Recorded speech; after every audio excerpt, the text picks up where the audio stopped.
However, a problem is free writing becomes a problem for combating terrorism, right? So that free writing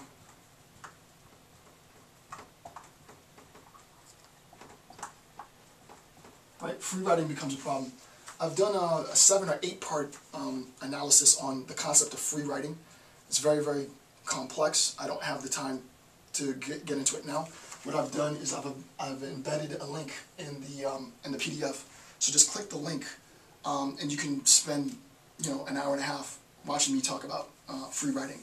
Basically, the long and short of free writing, if you choose not to watch the videos, I would suggest that you do. But if the long and short of it is that in a system of free writing, you have people who contribute to the system. Their contribution to the system makes the system safer.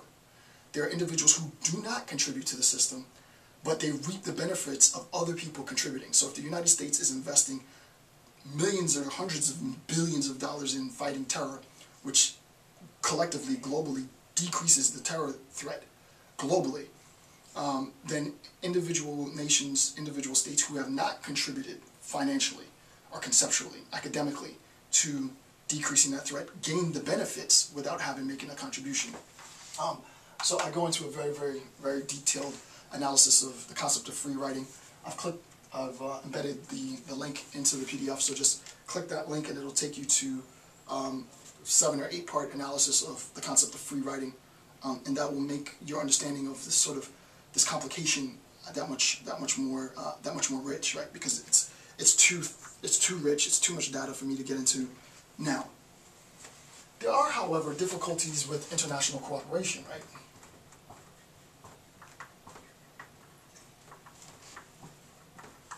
There are problems with and difficulties in international cooperation.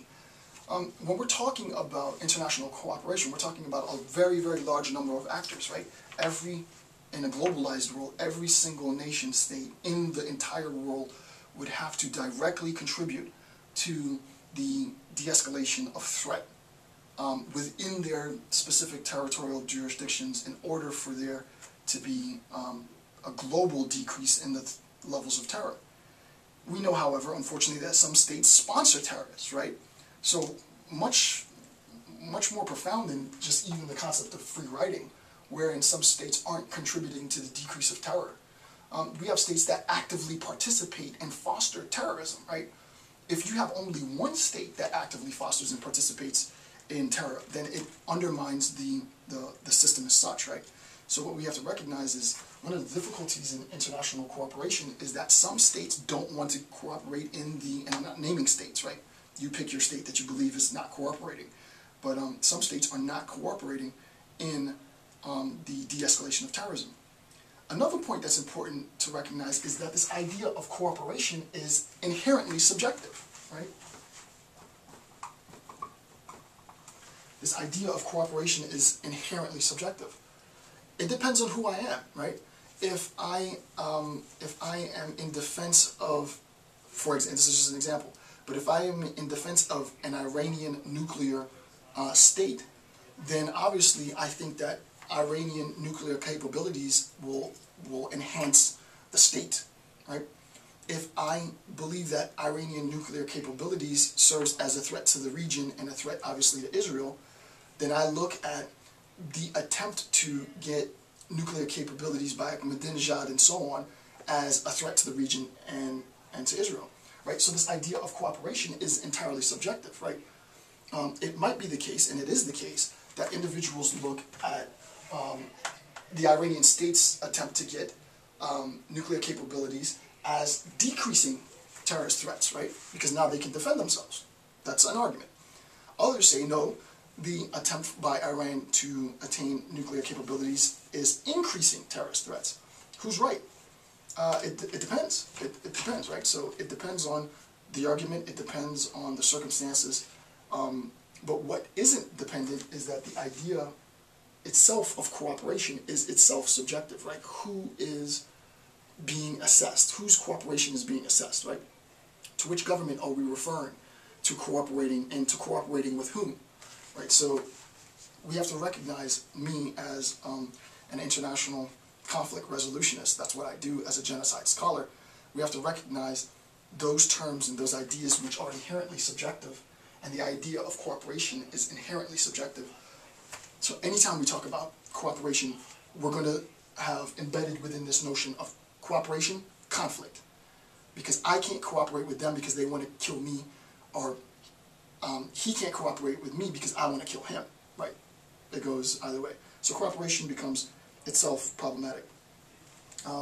Next point, international cooperation within the Group of Seven, obviously the G7, and the European Union contribute to combating terrorism, right? So the difficulty is, it's not, you know, some people say that the AU isn't doing what it could be doing as much as it could be doing. That other